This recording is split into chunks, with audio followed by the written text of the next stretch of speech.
जो गिरते हैं वो संभलते हैं और जो संभलते हैं वही कोई मुकाम हासिल करते हैं। हेलो माय डियर स्टूडेंट्स, मैं हूँ मुदिता और आप सभी का स्वागत है मुदिता आईएएस वॉरियर्स पर।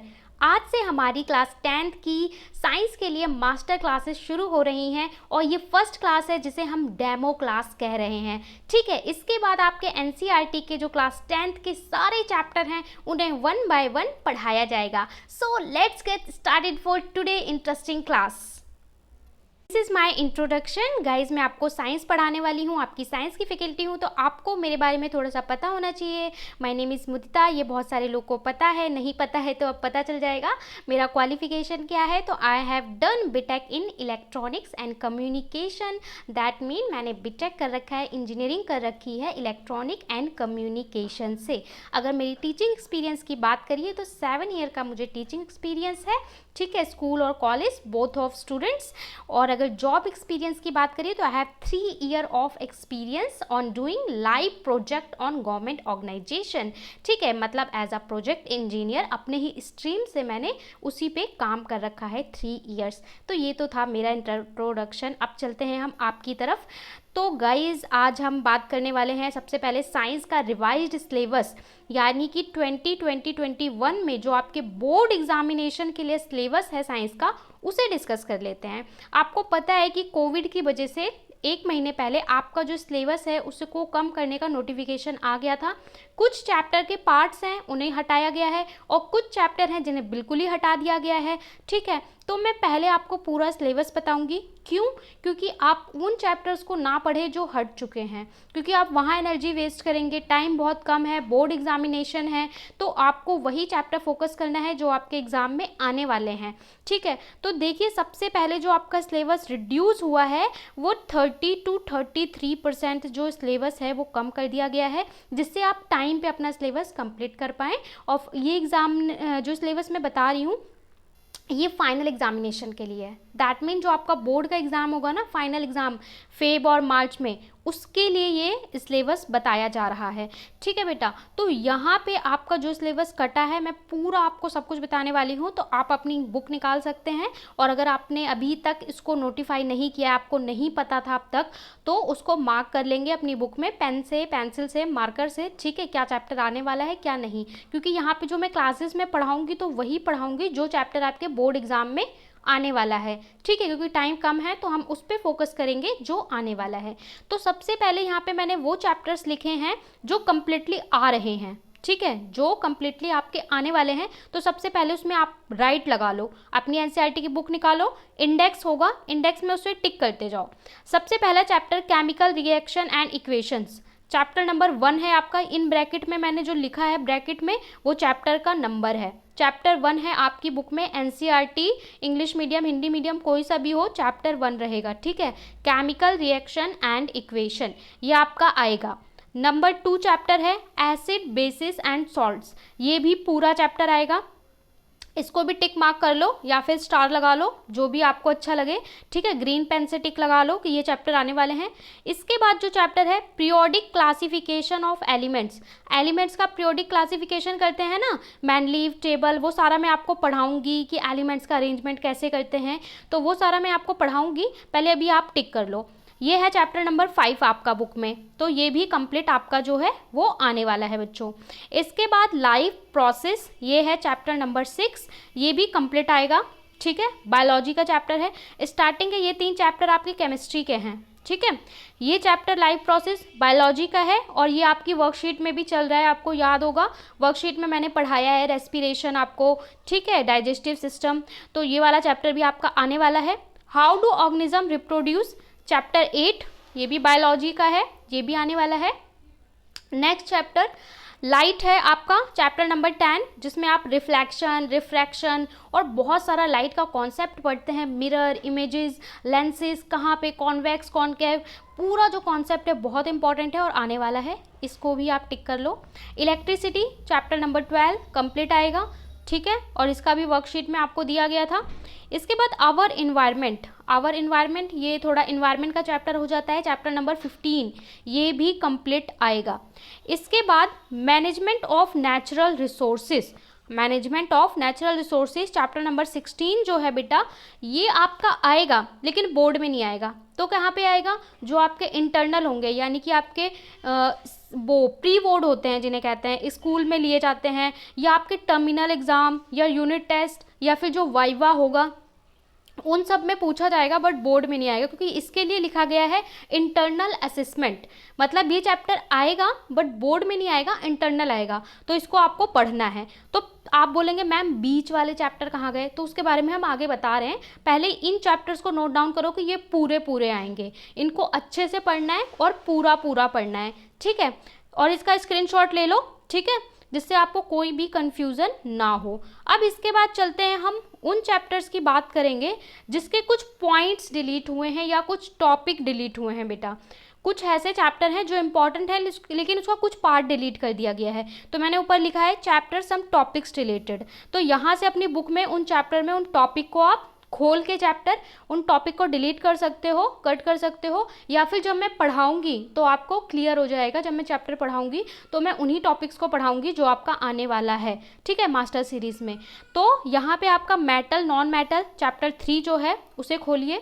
चैप्टर 1 और 2 पूरे आ रहे हैं। चैप्टर 3 मेटल नॉन मेटल में जो स्टार्टिंग का पार्ट है कि मेटल क्या होता है, नॉन मेटल, प्रॉपर्टीज, वो सब कुछ आएगा। उसके बाद जो चैप्टर जहाँ से शुरू होता है अकरेंस ऑफ मेटल आता है ना, अकरेंस ऑफ मेटल, कैसे निकालते हैं मेटल को, एक्सट्रैक्शन, उसके बाद कोरोजन एंड इट्स प्रिवेंशन, जो ये वाला आधा पार्ट है चैप्टर का, ये कट गया है, ये डिलीट हो गया है, इसे हटा दिया गया है, बोर्ड एग्जाम में ये नहीं आएगा, ठीक है। तो अकरेंस से लेकर जो बाकी का पार्ट है वो सारा काट दिया है चैप्टर नंबर 3 में से। अब चलते हैं carbon and its compound, chapter 4 है आपका केमिस्ट्री का। इसमें भी क्या है, जो स्टार्टिंग का पार्ट है वो आएगा। इसमें से आपका हटाया है नॉमनक्लेचर ऑफ कार्बन। जो हम कार्बन का नेमिंग करते थे ना, नॉमनक्लेचर, एल्केन, एल्कीन, एल्काइन, उसको हटा दिया गया है। कंपाउंड्स को हटा दिया गया है, carbon compounds. Saturated, unsaturated, saturated single bond, unsaturated double bond, फिर आपकी स्ट्रक्चर बनी होंगी ऐसे रिंग स्ट्रक्चर, और भी सारी जो स्ट्रक्चर्स हैं, वो सारा जो पार्ट था आपका वो हटा दिया गया है। इसके अलावा आपका इथेनॉल और इथेनॉइक एसिड, तो इथेनॉल और इथेनॉइक एसिड बनता कैसे है वो तो आपको पढ़ना पड़ेगा, लेकिन उसकी जो प्रॉपर्टीज़ हैं उसको हटा दिया गया है कि इनकी प्रॉपर्टीज़ क्या होती हैं, उसको हटा दिया गया है। सोप्स एंड डिटर्जेंट्स, सोप और डिटर्जेंट का जो पार्ट था बहुत अच्छा पार्ट था, यहाँ से हमेशा क्वेश्चन आता था कि मिसेल फॉर्मेशन कैसे होती है, ठीक है, सोप और डिटर्जेंट में कौन बेस्ट होता है, तो ये पूरे पार्ट को कट कर दिया गया है, डिलीट कर दिया गया है, मतलब आपके एग्जाम में नहीं आएगा। और ये जो मैं सिलेबस आपको बता रही हूँ ये CBSE की साइट पे भी है, NCERT की साइट पे भी है, तो आप वहाँ पे वेबसाइट पे जाकर भी वेरीफाई कर सकते हैं, ठीक है। आपको स्कूल की तरफ से भी प्रोवाइड किया गया होगा, और नहीं किया गया है तो अपने टीचर से पूछ के भी आप हाईलाइट कर सकते हैं। और ये CBSE की तरफ से है और काफ़ी दिन हो गए इसको नोटिफाई किए हुए, पर अगर जिस बच्चे को नहीं पता है तो पहले मैं उसे बता दे रही हूँ जिससे हम चैप्टर पढ़ें तो कोई कन्फ्यूज़न ना रहे। तो ये 3 चैप्टर का आपको पता चल गया, 2 टॉपिक्स कटे हैं। 4 का पता चल गया आपको कि नॉमनक्लेचर, सैचुरेटेड, अनसैचुरेटेड कटा है, और सोप, डिटर्जेंट, ये सारा पार्ट कटा है। उसके बाद आपका चैप्टर है हेरिडिटी एंड इवोल्यूशन, बायोलॉजी का चैप्टर है। इसमें बेसिक कॉन्सेप्ट ऑफ इवोल्यूशन, मतलब इस चैप्टर में हेरिडिटी जो स्टार्टिंग में है वो रहेगा, इवोल्यूशन को काट दिया है, ठीक है। इवोल्यूशन नहीं पढ़ना, हेरिडिटी पढ़ना है, मतलब हाफ चैप्टर पढ़ना है, हाफ आपको नहीं पढ़ना। इसके बाद और 3 चैप्टर हैं 2 जिसमें कुछ पार्ट कटे हैं, उसे देख लेते हैं। Human I and colourful world, 10 chapter light के बाद जस्ट 11 चैप्टर है human I and colourful world, अपनी बुक में खोल के देख सकते हैं आप। उसमें फंक्शन ऑफ लेंस, उसमें से भी आपको आधा पार्ट पढ़ना है। लेंस के जो फंक्शंस होते हैं वो नहीं पढ़ना, उसे काट दिया गया है। डिफेक्ट्स, विजन और करेक्शन, आई के 3 तरह के डिफेक्ट्स होते हैं, मायोपिया, हाइपरमेट्रोपिया और प्रेसबायोपिया, और उसका करेक्शन कैसे करते हैं, जो वो वाला पार्ट है वो पूरा काट दिया गया है, वो नहीं आएगा। उसके बाद एप्लीकेशन ऑफ मिरर, मिरर की और लेंस की जो एप्लीकेशन होती है कि मिरर और लेंसेज कहाँ यूज़ करते हैं, आपको पढ़ाया जाता है कि कौन सा मिरर या कौन सा लेंस शीशे में यूज़ होता है, गाड़ी के व्हीकल में कौन सा यूज़ होता है, डॉक्टर के इक्विपमेंट्स में कौन सा यूज़ होता है, तो और ये सारी चीज़ें जो पढ़ाई जाती थी वो हटा दिया गया है, ठीक है। तो ह्यूमन आई वाले चैप्टर और कलरफुल वर्ल्ड में जो आधा पार्ट है जिसमें आपको स्पेक्ट वो पढ़ाया जाता है कि लाइट का स्कैटरिंग कैसी होती है, स्काई ब्लू क्यों दिखता है, वो वाला पार्ट पढ़ना है, ठीक है। कलरफुल वर्ल्ड पढ़ना है, ह्यूमन आई वाला पार्ट हटा दिया गया है। ह्यूमन आई, डिफेक्शन, करेक्शन उसे हटा दिया है, कलरफुल वर्ल्ड को देखिए, आंखों को हटा दिया गया है, ठीक है, ऐसे समझ सकते हैं। इसके बाद मैग्नेटिक इफेक्ट चैप्टर नंबर 13 है आपका, इलेक्ट्रिसिटी के जस्ट बाद जो चैप्टर आता है 13, इसमें आपका क्या किया गया है, स्टार्टिंग का पार्ट रखा गया है इसमें भी। इसमें आपका चैप्टर खोलिए, जहाँ से शुरू होता है जनरेटर, जहाँ पे लिखा हुआ है इलेक्ट्रिक जनरेटर, वहाँ पे जाओ, उसे हटा दिया गया है, इलेक्ट्रिक जनरेटर को कट कर दिया गया है। अल्टरनेटिंग करंट, क्योंकि जनरेटर कैसे चलता है उसमें कॉन्सेप्ट बताया जाता है, एसी डीसी का अल्टरनेटिंग करंट क्या होता है, ठीक है, अल्टरनेटिंग करंट इस तरीके से होता है, डीसी क्या होता है, डायरेक्ट करंट ऐसे होता है, ठीक है। तो और एसी वर्सेस डीसी कौन ज़्यादा पावरफुल है, कहाँ किसको यूज़ करते हैं, तो यहाँ पे आपको वो सारा पार्ट कट कर दिया गया है, यानी जो स्टार्टिंग का पार्ट है वो आएगा, और बाकी ये आपका जनरेटर, एसी डीसी, ये सारा रिमूव कर दिया गया है। तो इसको भी आप अच्छे से नोट कर लो, जिससे पढ़ते वक्त कोई भी कन्फ्यूज़न ना हो, ठीक है। तो ये ऐसे चैप्टर्स हैं जिनके कुछ पार्ट्स डिलीट किए गए हैं, ठीक है, और बाकी चैप्टर आएगा। अब उन चैप्टर की बात करते हैं जो कम्प्लीटली हटा दिए गए हैं, जिसे आपको खोलना भी नहीं है।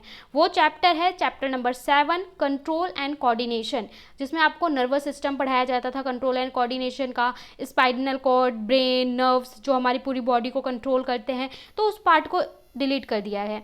और ये जो डिलीट किया गया है ना बेटा, केवल इसी टर्म के लिए किया गया है, दैट मीन कि ये 2021 में जो बच्चे बोर्ड देंगे सिर्फ उनके लिए है, नेक्स्ट ईयर जो देंगे उनके लिए फुल सिलेबस होगा, ठीक है, क्योंकि इस टाइम बहुत टाइम तक स्कूल बंद रहा है, घर से सिलेबस कवर नहीं हो पाता, इसलिए ये चीज़ की गई है।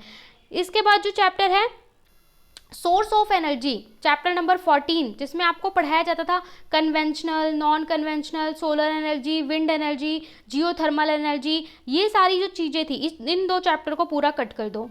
ये दोनों चैप्टर आपको नहीं पढ़ना, नहीं पढ़ना, नहीं पढ़ना, नहीं पढ़ना इन द सेंस कि बोर्ड में नहीं आएगा। पढ़ना है तो अपने मज़े के लिए पढ़ना है, मतलब आपको नॉलेज हो कि अगर आपको साइंस ही लेनी है तो ये सारी चीज़ें पता होनी चाहिए ना, तो आप पढ़ोगे, पर पेपर के पॉइंट ऑफ व्यू से नहीं पढ़ोगे, अपने रीड करने के लिए। और जो चैप्टर कट गए उन्हें भी एक बार रीड कर लोगे, क्योंकि हो सकता है जब आप साइंस लो या फिर आगे जाओ तो आपको वो पता ही नहीं होगा, इसलिए पढ़ लेना, लेकिन एग्जाम में नहीं आएगा। तो ये सारा हो गया आपका सिलेबस। अब देखते हैं कि हमें पढ़ना क्या है।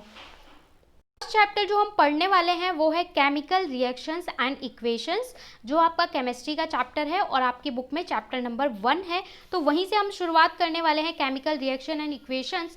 पढ़ाने से पहले मैं आपके साथ कुछ टर्म्स डिस्कस करने वाली हूँ, जिससे आपको वो बिल्कुल क्लियर रहे। जब मैं चैप्टर पढ़ाऊँ तो आपको ऐसा ना हो कि उन वर्ड्स का मतलब ना पता हो। अगर आपको वर्ड्स का मीनिंग ही नहीं पता होगा तो आप कैसे समझेंगे। तो पहले कुछ बेसिक चीज़ें हैं वो क्लियर हो जाएं, उसके बाद चैप्टर बहुत आसानी से आपको समझ में आ जाएगा। तो सबसे पहले बात करते हैं, जब हम पढ़ रहे हैं कि chemical reaction, equation, what is chemical reaction. Chemical reaction होती क्या है भाई, साधारण भाषा में समझाइए, केमिकल रिएक्शन किसे कहते हैं। तो केमिकल रिएक्शन सबसे पहले हम डील कर रहे हैं। तो केमिकल रिएक्शन का मतलब है जब भी कोई रिएक्शन हो, ठीक है, जब भी कोई रिएक्शन हो तो नई चीज़ बननी चाहिए, न्यू सब्सटेंस फॉर्म होना चाहिए, तो हम उसे केमिकल रिएक्शन कहते हैं। इसका मतलब कि हमने कोई भी एक चीज़ ली ए और कोई भी दूसरी चीज़ ली बी, जब इन दोनों को हम मिलाते हैं तो कुछ नया चीज़ बन रहा है। अगर वो चीज़ नया है, कुछ न्यू सब्सटेंस बन रहा है, तो वो क्या होगा, केमिकल रिएक्शन। अब बोलेंगे मैम वो न्यू सब्सटेंस कैसे बन रहा है, कैसे पता चलेगा कि वो न्यू बन रहा है। न्यू का मतलब क्या है कि उसकी प्रॉपर्टीज़ बदल जाएं। पहले जब वो जिस स्टेज पे था, जब हमने उसको रिएक्शन के लिए लिया, और अब बनने के बाद जो नई चीज़ हमें मिली है, न्यू सब्सटेंस मिला है, उसकी प्रॉपर्टीज़ कुछ अलग हैं, ठीक है। दूसरा, वो इस फॉर्म से वापस इस फॉर्म में नहीं जा सकता, ठीक है। तो ये क्या होता है, केमिकल रिएक्शन होता है। सम एग्जांपल से समझ लेते हैं हम। आपने क्या किया, कच्चा चावल लिया, पानी डाला और उसे उबाल दिया, ठीक है। अभी वो कैसा था, सॉलिड फॉर्म में ही था, पानी था, और उसे मिक्स किया, उसे बॉईल कर दिया, एनर्जी दे दी, हीट दे दी। अब वो क्या बन गया, उबला हुआ अभी भी वो राइस है, बॉइल्ड राइस है। लेकिन क्या आप वो बॉइल्ड राइस को वापस से रॉ राइस, कच्चे राइस में बदल सकते हैं? नहीं। तो ये क्या हुआ, एक केमिकल रिएक्शन हुई, ठीक है। और उसमें आपने क्या किया, वाटर लिया, यानी कि H2O लिया, प्लस आपने राइस लिया, और अब वो बॉइल्ड राइस बन गया। और उसके लिए आपने क्या दी, एनर्जी दी। एनर्जी कैसे दी, गैस जलाई, हीट दी, तो वो क्या बन गया, नया सब्सटेंस बन गया। अपने डेली लाइफ में भी केमिकल रिएक्शन देख सकते हैं। आपका डाइजेशन होना, फूड का डाइजेशन होना, आपने जो खाना खाया, इनटेक किया, वो किस फॉर्म में था, रोटी खाई, चपाती खाई, चावल खाया, सब्जी खाया। अब आपकी बॉडी में डाइजेशन हुआ और डाइजेशन होकर आपकी बॉडी में वो सेल्स में कैसे जाता है, ग्लूकोज की फॉर्म में जाता है डाइजेशन होने के बाद।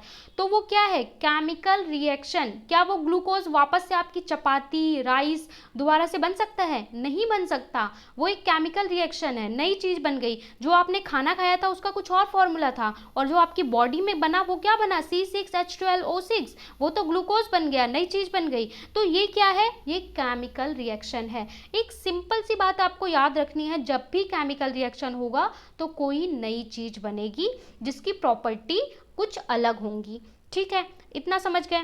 और मैम कैसे पता लगाएंगे कि हमारी जो रिएक्शन है वो केमिकल रिएक्शन है? तो उसके लिए कुछ चीज़ें याद रखनी है आपको, जैसे कि चेंज इन स्टेट, यानी कि स्टेट में चेंज हो सकता है। आपको पता है कि मैटर की 3 स्टेट होती हैं, solid, liquid and gas.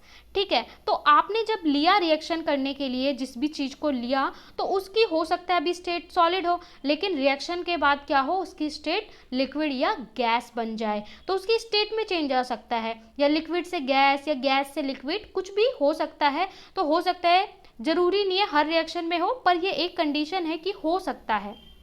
Number 1 state change. Number 2 क्या हो सकता है, नंबर 2 ये है कि उसके कलर में कुछ चेंज आए। जैसे कि आप चाय बनाते हो, वो भी क्या है, एक केमिकल रिएक्शन है। चीनी डाली, पत्ती डाली, अदरक डाली, और उसका कलर क्या बन गया, बाद में दूध डाला, कुछ और कलर चेंज होके बन गया। ठीक है, पहले कुछ और था, पत्ती डाली, कुछ ब्लैक कलर, अलग सा कलर बन गया। तो उसके कलर में चेंज आएगा। ठीक है, एक तो स्टेट में चेंज आएगा, सॉलिड, लिक्विड, गैस अल्टरनेट हो सकता है, सॉलिड से लिक्विड, लिक्विड से सॉलिड। ठीक है, उसके कलर में चेंज आएगा। जो रिएक्शन करी, लिया किसी और कलर का था, बनने के बाद कोई और कलर हो सकता है, दैट मीन कलर में चेंज आ सकता है। उसके बाद टेम्परेचर, टेम्परेचर में चेंज, मतलब जब आपने रिएक्शन करी तो कुछ हीट देनी पड़ती है। ठीक है, कुछ रिएक्शन में आप खाना पका रहे हो, एनर्जी देनी पड़ती है ना, इसी तरह कुछ रिएक्शन में आपको हीट देनी पड़ती है, टेम्परेचर बढ़ाना पड़ता है। तो जो बनेगा तो उसका टेम्परेचर कम या ज़्यादा हो सकता है, तो टेम्परेचर में चेंजेस हो सकता है। फोर्थ होता है इवोल्यूशन ऑफ गैस।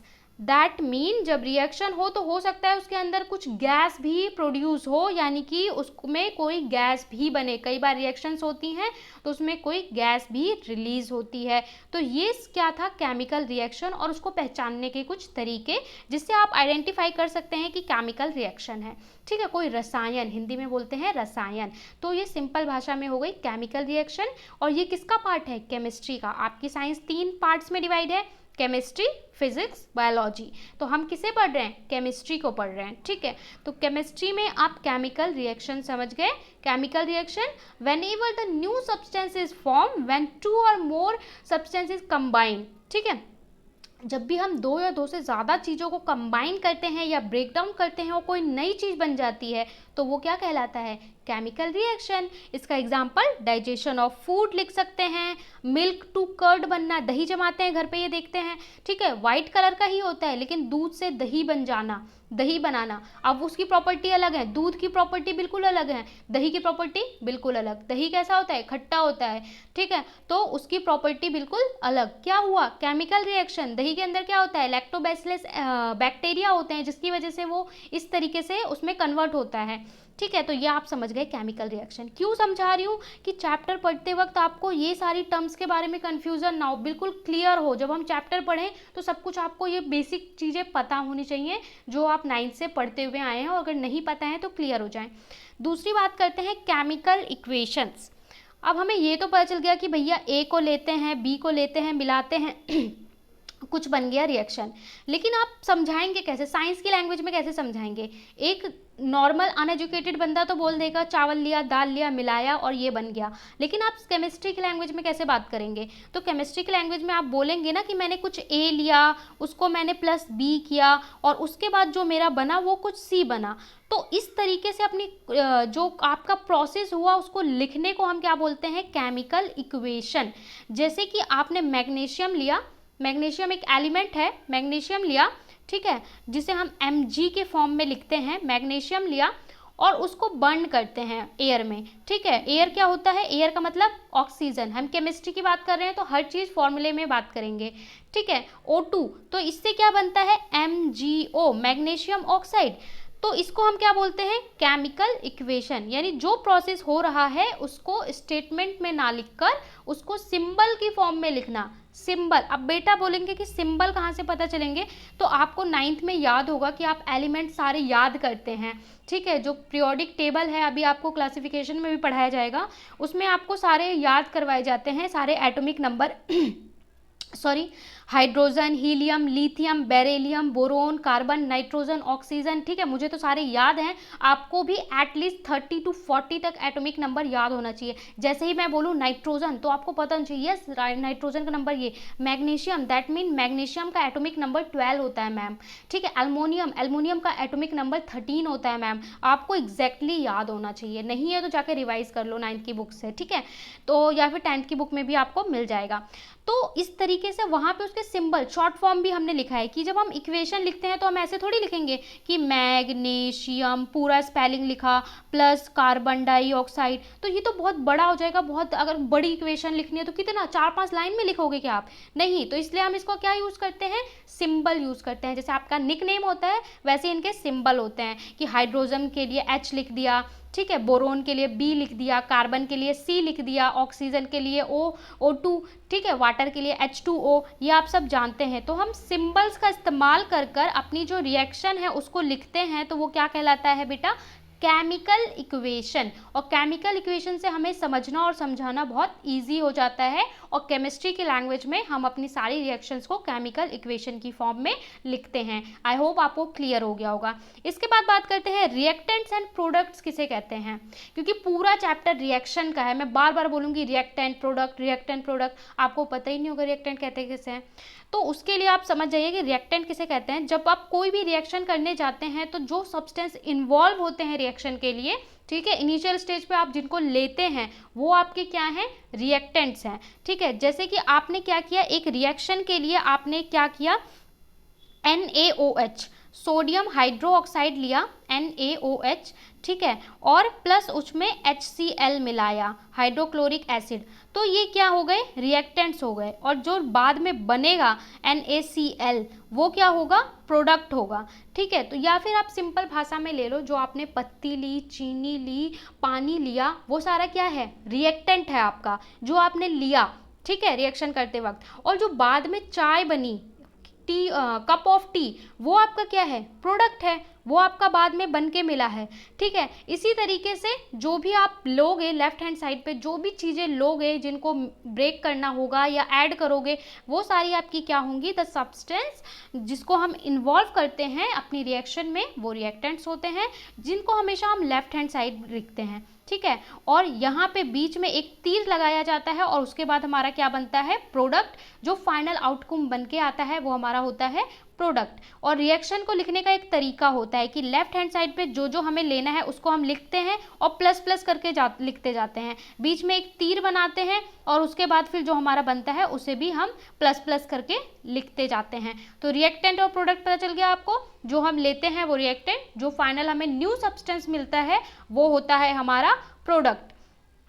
इसके बाद बात करेंगे बैलेंस्ड केमिकल इक्वेशन। ये सारे टॉपिक्स हम पढ़ने भी वाले हैं चैप्टर में, पहले थोड़ा सा मैं आपको डिस्क्राइब कर रही हूँ। बैलेंस्ड केमिकल इक्वेशन किसे कहते हैं, तो देखिए पहले मैंने आपको इक्वेशन बता दिया कि हम जो है सिंबल की फॉर्म में लिख देते हैं कि Mg+O2, और इसको हम इक्वेशन कहते हैं। लेकिन अब क्या है, इसको बैलेंस करने की भी ज़रूरत होती है। क्यों ज़रूरत होती है, क्योंकि बैलेंस इक्वेशन को ही ठीक माना जाता है। तो उसको हम बैलेंस कैसे करते हैं वो पूरा प्रोसीजर मैं सिखाऊंगी, क्योंकि बैलेंस करने से आपके पक्का क्वेश्चन आते हैं, 3 क्वेश्चन या 2 क्वेश्चन, मतलब 4 to 5 मार्क्स या 2 to 3 मार्क्स आपका कंप्लीट यहाँ बैलेंसिंग से आता ही आता है। तो वो मैं आपको पूरा प्रोसीजर सिखा दूंगी। अभी सिर्फ समझ जाइए कि बैलेंसिंग कहते किसे हैं। बैलेंसिंग का मतलब कि जो आपने रिएक्टेंट्स लिए और जो प्रोडक्ट लिए उसका नंबर बराबर होना चाहिए। कि आपने 4 रिएक्टेंट रिएक्टेंट लिए तो 4 ही आपके प्रोडक्ट होने चाहिए। अगर ये 3 हैं और ये 4 हैं तो आपको क्या करना होता है, मल्टीप्लाई करके उसे बैलेंस करना होता है। उसके लिए कुछ स्टेप्स फॉलो करने होते हैं, एक प्रोसीजर है जिसको हम सीखेंगे, पूरा मैं आपको सिखाऊंगी, ठीक है। कोई डरने की बात नहीं है, बहुत आसान है और बहुत आसानी से सीख जाते हैं और ये क्वेश्चन सब बच्चे करके अच्छे नंबर ले लेते हैं, तो वो मैं आपको सिखा दूंगी। तो इसे क्या कहते हैं, बैलेंस्ड केमिकल इक्वेशन। जैसे कि यही मैं उदाहरण दे दूं आपको, हमने लिया NaOH, सोडियम हाइड्रोक्साइड, और जो इनके बेसिक नाम है वो आपको याद होने चाहिए। अगर नहीं याद है तो 10th की पीरियोडिक क्लासिफिकेशन वाला चैप्टर खोलो और याद कर लो कि Na का मतलब सोडियम, Mg का मतलब मैग्नीशियम, सारे एलिमेंट्स के नंबर कम से कम 25 तक याद कर लो विद कन्फिग्रेशन, मतलब कि इनका एटॉमिक नंबर क्या होता है और इनका नाम और इनका सिंबल। क्योंकि जब भी रिएक्शन करोगे लिखोगे तो आपको अगर ये नहीं पता होगा तो नहीं कर पाओगे, वरना 9th की क्लास से जाकर रिवाइज कर लो। इसमें जैसे ही हम मिलाते हैं HCl हाइड्रोक्लोरिक एसिड, तो ये हमें क्या देता है, ये हमें देता है NaCl प्लस H2O यानी कि वाटर। तो हम क्या करते हैं, सबसे पहले देखते हैं कि देखो बेटा यहाँ पे क्या है, ये सोडियम 1 है, ठीक है, Na ये कितना है, 1 है, क्योंकि इसके आगे कोई नंबर नहीं लिखा हुआ है, यहाँ पे कोई नंबर नहीं लिखा हुआ है। और यहाँ पे सोडियम कितना है जो हमारा प्रोडक्ट बना, यहाँ पे भी 1 है। लेकिन हाइड्रोजन की बात करें तो यहाँ पे तो हाइड्रोजन अकेला है, लेकिन यहाँ पे हाइड्रोजन क्या है, 2 हाइड्रोजन है। तो ये क्या हो गया, अनबैलेंस हो गया। इसको हमें बैलेंस करने की ज़रूरत है। बैलेंस करते कैसे हैं वो मैं आपको सिखाऊंगी पूरा चैप्टर में। इसके बाद टाइप्स ऑफ केमिकल रिएक्शन हम पढ़ेंगे, जिसमें हमारी टाइप्स ऑफ है combination reaction, displacement, double displacement, oxidation, reduction, सारे पढ़ेंगे, विद एग्जांपल पढ़ेंगे, कोई डरने की बात नहीं है। इसके बाद एलिमेंट्स क्या होते हैं, मैंने इसको इसलिए लिखा है कि बहुत सारे बच्चे 10th में आके एलिमेंट्स के नंबर और उनका कन्फिग्रेशन भूल जाते हैं। तो अगर आप भूल चुके हैं, पहले कॉपी उठाओ, पेन उठाओ, 3 कॉलम बनाओ, यहाँ पे लिखो एटॉमिक नंबर, ठीक है, कि 1 2 3, यहाँ पे लिखो एलिमेंट, हाइड्रोजन, हीलियम और लिथियम, ठीक है, पूरा नाम लिखो, और यहाँ पे लिखो उसका सिंबल, कि उसका सिंबल, इसको H लिखते हैं, इसको L लिखते हैं, Le लिखते हैं, जो भी लिखते हैं इस तरीके से 25 तक, एटॉमिक नंबर 1 से 25 तक आपको टिप्स पे होना चाहिए, उंगलियों पे होना चाहिए। आप बोर्ड के स्टूडेंट्स हो, बच्चे हो, बड़े हो, सिंसियर होना चाहिए आपको, तो आपको सारे याद होने चाहिए। नहीं याद है तो उन्हें याद करिए, क्योंकि वरना आप स्टेटमेंट नहीं कर पाओगे, फुलफिल नहीं कर पाओगे। जब आपको स्टेटमेंट में दिया हुआ कैसे लिखोगे, पता होना चाहिए ना कि इसे मैग्नीशियम है, Fe मतलब आयरन है, ठीक है, तो वो आपको याद कर लेना है एलिमेंट्स को। एलिमेंट्स होते क्या हैं, एलिमेंट्स प्योर सब्सटेंस होते हैं, और एलिमेंट का मतलब होता है कि वो छोटी से छोटी इकाई पार्टिकल की जिसको हम फर्दर डिवाइड नहीं कर सकते। जैसे हमारी बॉडी सेल से बनी हुई है, सेल को फर्दर डिवाइड नहीं कर सकते, इनिशियल सबसे छोटी इकाई है। उसी तरह पार्टिकल की सबसे छोटी इकाई क्या है, एलिमेंट्स है। एलिमेंट्स को हम फर्दर डिवाइड नहीं कर सकते, ये प्योर सब्सटेंस होता है, ठीक है। तो एलिमेंट्स हमारे मेटल, नॉन मेटल, मेटलॉइड 3 तरह के होते हैं, ये आपको पता होना चाहिए, ठीक है। इसके बाद हम बात करते हैं ऑक्सीडेशन। ऑक्सीडेशन कहते हैं या कहते हैं कोई चीज़ ऑक्सीडाइज हो गई, उसका मतलब क्या होता है, जब भी किसी चीज़ में ऑक्सीजन ऐड हो जाती है, जब भी किसी रिएक्शन में ऑक्सीजन ऐड हो जाती है उसके प्रोडक्ट में, तो उसे हम बोलते हैं कि ऑक्सीडेशन रिडक्शन हुआ है, ठीक है। यहाँ पे मैंने Mg लिया और यहाँ पे मैंने इसको ऑक्सीजन ऐड की, और यहाँ पे जब प्रोडक्ट बना तो वो MgO बना, तो इसमें क्या हुआ, ऑक्सीजन भी जुड़ गई, तो इसको हम क्या बोलते हैं, ऑक्सीडेशन रिएक्शन, ठीक है। कई बार हम बोलते हैं कि ये चीज़ ऑक्सीडाइज हो गई। ऑक्सीडाइज मतलब वहाँ पे ऑक्सीडेशन रिएक्शन हुआ है, जैसे कोरोजन होता है, ठीक है, जंग लग जाता है, बारिश और पानी की वजह से दरवाजों पे जंग लग जाता है, लोहे की चीज़ों पे, तो उसमें क्या होता है, सरफेस पे ऑक्सीडेशन हो जाता है, ऑक्सीडाइज हो जाता है। तो ऑक्सीडेशन का मतलब समझ गए, क्योंकि बहुत सारी जगह पे इस टर्म का यूज़ किया जाता है, इसलिए मैंने आपको समझाने के लिए इसे इंक्लूड किया है। इसके बाद एक और चीज़, जब भी हम रिएक्शन पढ़ते हैं तो एंडोथर्मिक, एक्सोथर्मिक रिएक्शन बार बार बोली जाती है और बच्चे कंफ्यूज रहते हैं कि what is exothermic, what is endothermic. तो एक्सोथर्मिक का मतलब होता है कि रिलीज हीट, ठीक है। एक्सोथर्मिक का मतलब क्या होता है, हीट रिलीज, और एंडोथर्मिक का होता है एब्जॉर्ब हीट। ऐसी रिएक्शन, एक्सोथर्मिक का मतलब होता है ऐसी रिएक्शन जहाँ पे हीट रिलीज होती है, कि हमने रिएक्शन की तो कुछ गैस निकलेगी और उस गैस की वजह से टेम्परेचर बढ़ जाएगा, जहाँ पे वो हो रही है वहाँ पे टेम्परेचर थोड़ा सा बढ़ जाएगा। एंडोथर्मिक रिएक्शन, जिसको हीट चाहिए, आपको उसे हीट देनी पड़ेगी, ठीक है, तो ये होता है एक्सोथर्मिक और एंडोथर्मिक रिएक्शन। ये सारे वो पॉइंट्स हैं, बेसिक पॉइंट्स हैं जो आपको पता होने चाहिए ये चैप्टर को समझने के लिए। उसके बाद मैं इस चैप्टर को नेक्स्ट क्लास में पूरा कंटिन्यू करूंगी, बैलेंसिंग सिखाऊंगी आपको, टाइप्स ऑफ रिएक्शन बताऊंगी। उसके लिए आपका होमवर्क ये है कि पहले तो आपको जो ये समझ में आया है पॉइंट्स, उसे इंग्लिश में और हिंदी में, आइदर जिस भी लैंग्वेज में आप कंफर्टेबल हैं उसमें आप लिखिए। कॉपी लो, पेन लो।